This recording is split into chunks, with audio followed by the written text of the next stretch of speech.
40 साल हो गए हमारे घाव पे मरहम आज तक नहीं लगी। इन्होंने सोचा कि हम हिंदुस्तान से सिखों को खत्म कर दें। कांग्रेस की अपनी सोच है, वो सिखों के लिए उन्होंने कोई अच्छा काम नहीं किया है। जो लूटने वाले थे वो जमीन से भी नीचे हैं। परेशानी में लंगर खिला सकते हैं, लंगर चखा सकते हैं या सेवा भाव कर सकते हैं, तो हमें आरक्षण की जरूरत क्या पड़ी है। लोकसभा चुनाव को लेकर लोगों के अलग अलग मुद्दे हैं, अलग अलग समुदाय के अलग अलग मुद्दे हैं, सिख समाज के भी अपने अलग मुद्दे हैं। वो पार्टियों से क्या चाहते हैं, उनके क्या मुद्दे हैं, अब तक की जो सरकार थी उनसे वो संतुष्ट हैं या नहीं है, ये कुछ लोग हमारे साथ मौजूद है सिख समाज के, उनसे बात कर लेते हैं। सर, क्या नाम है आपका? राजेंद्र सिंह नीटा। राजेंद्र जी, आप जिस तरह से आपने बताया कि आप एक संगठन चलाते हैं और तकरीबन 6 लाख से अधिक सिख समाज के लोग आपसे जुड़े हुए हैं, ऐसे में जो पिछली सरकार थी यानी कि भारतीय जनता पार्टी की सरकार थी, उसने किस तरह के आपके मुद्दों को पर काम किया और आगे आप क्या चाहते हैं? देखिए, सबसे पहले तो मैं ये चुनाव की बेला है और लोकसभा चुनाव हो रहे हैं, इसमें सभी को मतदान की अपील करते हुए अपनी बात प्रारंभ करूंगा कि आज से पहले भी सरकारें रही हैं सेंट्रल में, और सन 84 का जो दंगा हुआ था, सन 84 को हुए लगभग 40 साल हो गए। 14 साल में राम का वनवास खत्म हो गया था, लेकिन आज 40 साल हो गए हमारे घाव पे मरहम आज तक नहीं लगी। हम आज भी अपने न्याय को देखते हैं कि हमें न्याय कब मिलेगा। लेकिन जब से पिछले 10 सालों में हमारे यशस्वी प्रधानमंत्री माननीय नरेंद्र मोदी जी की सरकार भाजपा की बनी, तब से उन्होंने एक न्याय की जो एक आस थी वो जगाई। इससे पहले 10 साल कांग्रेस की भी सरकार रही, और उसके पहले जब ये कांग्रेस की सरकार में ही इतना बड़ा दंगा हुआ था, जब उन्होंने कहा था कि एक पेड़ गिर जाता है तो धरती हिल जाती है। ये हमारे उस वक्त के जो प्रधानमंत्री बने राजीव गांधी जी ने कहा था अपनी मौत माँ के डेथ पे। किसी ने ये कांड किया, पूरे सिख समुदाय का नस्ल खुशी का काम किया गया कि इन्होंने सोचा कि हम हिंदुस्तान से सिखों को खत्म कर दें। तो सिख इतनी जल्दी खत्म होने वाले नहीं है। और 10 साल से जो हमारे माननीय प्रधानमंत्री जी ने, जो नरेंद्र मोदी जी ने हम लोग एक आस जगाई है न्याय की, उसके तहत कई गिरफ्तारियां हुई, केस खोले गए। और दुख इस बात का है कि हमारे ही कुछ सिख भाइयों ने आज भी उनकी मदद कर रहे हैं जो दोषी थे उस वक्त। अब वो अलग अलग पार्टियों में हैं, अलग अलग पार्टियों के तहत उनको ये काम दिया गया कि आप उनको मैनेज करिए किस तरीके से। लेकिन ये दुर्भाग्य है। मैं भी उन सब सिख भाइयों से कहना चाहता हूँ आज इस आपके मैटर से माध्यम से कि सब एक मंच पे आइए। अगर कोई पार्टी हमारे लिए न्याय के लिए खड़ी है तो हमको हमारा भी फर्ज बनता है कि हम उस पार्टी के लिए पूरी तरीके से समर्पित हो, तभी हमको न्याय मिल पाएगा। ये हमारे साथ एक और लोग मौजूद हैं, उनसे बात कर लेते हैं कि कांग्रेस ने न्याय नहीं दिलाया, जैसा कि आपने बताया कि कांग्रेस न्याय नहीं दिला पाई, क्या कारण आप मानते हैं कि उनकी भी सरकार रही? कांग्रेस की अपनी सोच है, वो सिखों के लिए उन्होंने कोई अच्छा काम नहीं किया है।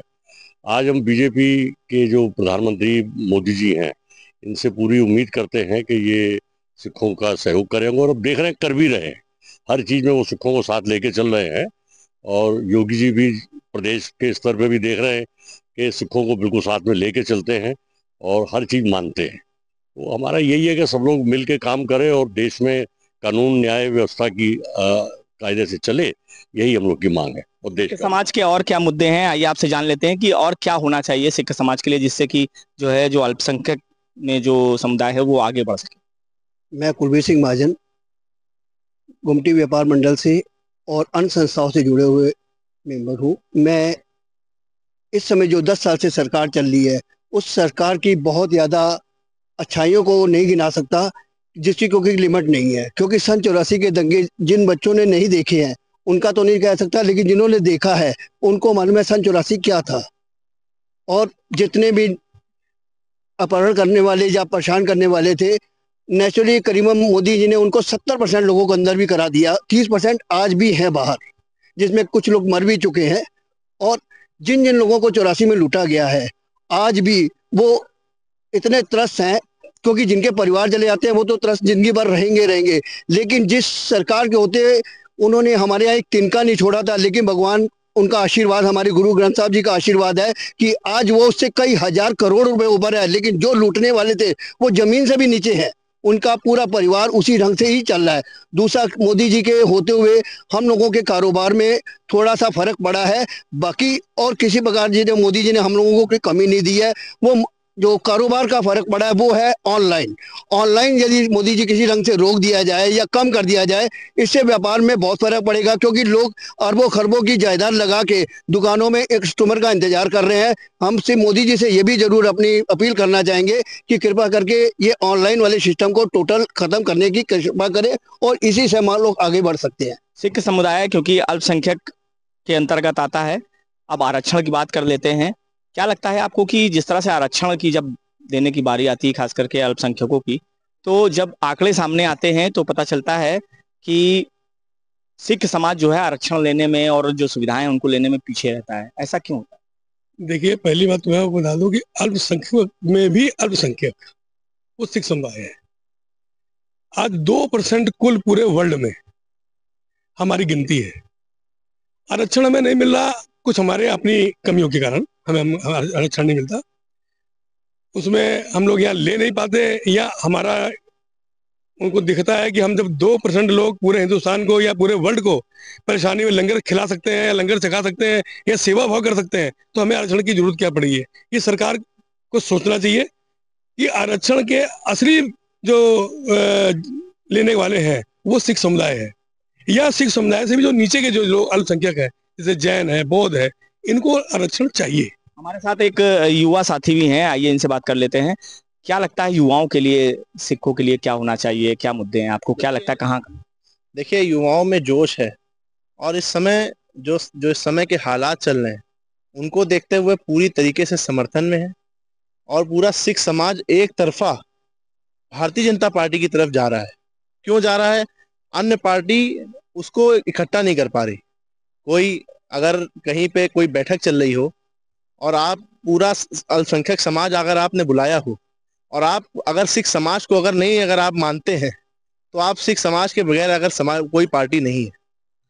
और जिस तरीके से अन्य पार्टियों में कई जगह देखा गया, चाहे वो कांग्रेस हो, चाहे वो समाजवादी पार्टी हो, चाहे वो कोई भी पार्टी हो, अभी बीते हाल ही में कोई एक ऐसी वाकया बीती जिसमें कि अल्पसंख्यक समाज में सिर्फ मुस्लिम और ईसाइयों को ही जगह मिलेगी, ऐसा नहीं है। सिख समाज भी आता है अल्पसंख्यक समाज में। तो अगर जिस तरीके से जहां सम्मान नहीं मिला गया, पूरा सिख समाज का युवा हो, चाहे बुजुर्ग हो, चाहे नौजवान हो, चाहे कोई भी हो, वो सब भारतीय जनता पार्टी के साथ जाने के लिए तैयार। अब कानपुर की बात कर लेते हैं। कानपुर में क्योंकि गठबंधन के प्रत्याशी हैं और बीजेपी के प्रत्याशी हैं, तो किससे टक्कर, कौन मजबूत दिखाई दे रहा है आपको? हमारी भाजपा जनता पार्टी दिखाई, भारतीय जनता पार्टी दिखाई दे रही मजबूत। और हम लोग सबसे कहेंगे कि सब लोग वोट डालें, घर से निकल के पहले वोट, फिर उसके बाद जलपान। और मेरा सिख समाज सबसे मजबूत है और हमारे देश की जान है। ये सिख समाज हमारी जान है, हमारे देश की जान है। जिस तरह से आपने देखा कि साफ तौर से सिख समाज के जो मुद्दे हैं, उन्होंने बताया कि किस तरह से आरक्षण से लेकर कि आखिर सिख समाज आरक्षण क्यों नहीं पा पाता है। इसके अलावा जो 84 के दंगे हुए थे, बीजेपी की सरकार से वो काफी खुश नजर आ रहे हैं कि कम से कम न्याय मिलने की शुरुआत हुई, कांग्रेस से नाराज नजर आ रहे हैं। कानपुर से संदीप सविता, श्रेष्ठ यूपी।